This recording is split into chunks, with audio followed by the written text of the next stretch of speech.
Well, it is odorless and tasteless, but can kill you. And as you can imagine, high levels of carbon monoxide can be especially fatal at night when you're sleeping. Yeah, that's right, Tim. And tonight, Jen and Ian Kilbride relive the moments of a night that could have turned out deadly. They share their story tonight with Michelle Zepeda.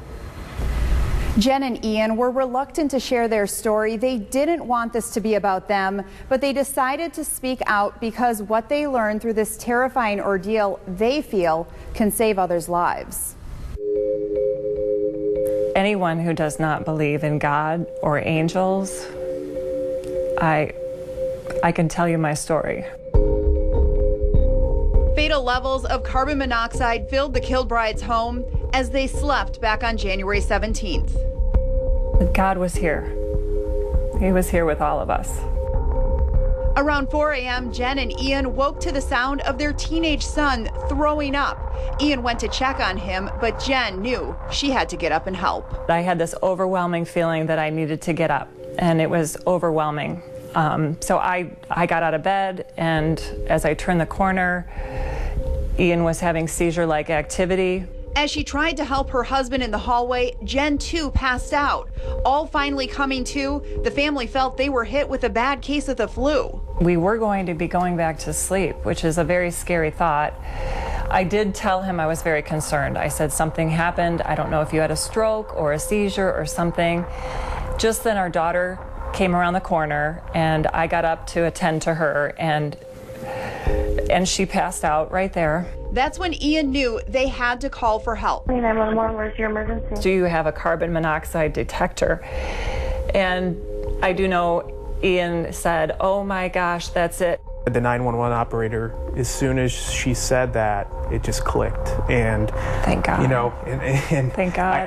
I must have given all the information because I did. The phone was down. We woke up Nick. We got by the windows.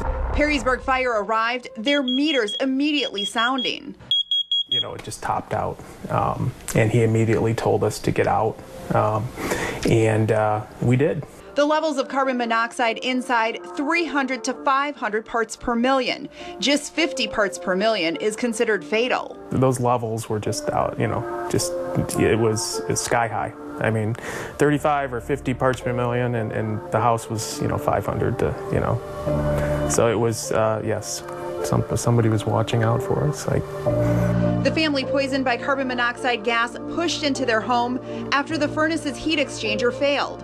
Though the family had 2 home inspections before moving in, those inspections didn't include a full inspection of the furnace, which they have now learned, when installed, was not done to specification of the carrier.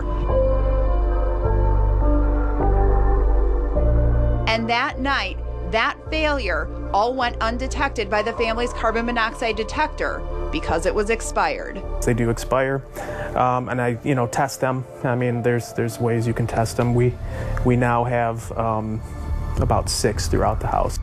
The Kilbrides want you to make sure that your home has a carbon monoxide detector on every level of your house, that you know the detectors do expire and they need to be replaced every 5 to 10 years. And also the family tells me they plan to get regular maintenance checks on their furnace moving forward, and they say it's good practice for any homeowner.